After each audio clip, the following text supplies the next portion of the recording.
we're considering. I will start by saying that we began this process sharing many of the same goals, and I don't believe that has changed. We both seek to end too big to fail and to enhance our resolution regime. We both believe that the regulatory structure needs to be modernized and streamlined while preserving the dual banking system. We agree that the Federal Reserve should have a limited range of responsibilities, that its main focus should be on conducting monetary policy. We also agree, Mr. Chairman, that the consumer protections need to be strengthened. Finally, we concur in the need to modernize the derivatives market to increase transparency, standardization, and competition. I had hoped that these shared goals could form the basis for a bipartisan agreement, and it might. Unfortunately, such agreement up to now has eluded us. Our hope was that the Dodd proposal would provide a base bill that could be amended and then agreed upon. And as I will now detail, we have concluded that the bill requires a complete rewrite, and we intend at the proper time to offer a substitute. Our substitute will seek to address the problems that I will now enumerate. The Chairman has stated that this bill will end too big to fail. As I mentioned earlier, this is a goal that we share. Unfortunately, I believe the Dodd bill does not end too big to fail. In fact, it significantly expands the Federal Government's ability to bail out not only banks, but any large politically connected company. For example, Section 210 of the proposed legislation allows the FDIC to provide open bank assistance not only to banks, but to any company outside of the resolution process. Ironically, this dramatic expansion of authority is contained in a section entitled Miscellaneous.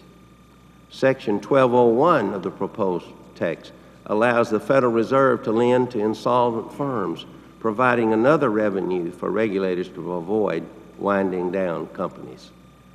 The ability of the FDIC and the Fed to bail out insolvent institutions give regulators a way to avoid invoking the resolution authority, significantly diminishing the possibility that resolution will ever be achieved. But even if invoked, the Dodd bill's resolution authority is now written does not effectively require companies to be resolved. Section 208A1 explicitly states that companies placed in a receivership do not have to be liquidated, placed into a bridge bank, or otherwise wound down. Troubling. Although Sections 203 and 208 state that creditors and stockholders should take losses, the Dodd bill overrides this requirement in Section 208D by explicitly authorizing the receiver to make additional payments to creditors with no express limitation.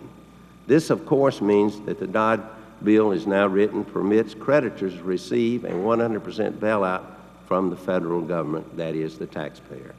Because large companies can avoid bankruptcy by either receiving a bailout from the FDIC, the Fed, or the Resolution Authority, it would undermine the incentives, I believe, for investors and executives to effectively monitor risk. They will likely take even more risks because they know that they will reap the benefits while taxpayers will have to cover the cost. The moral hazard created by this proposed bill will make our markets less safe and could set the stage for an even more severe and an even more expensive financial crisis in the future. Mr. Chairman, if the end result is increased moral hazard and greater taxpayer exposure, this entire legislative effort that we talk about will have been in vain.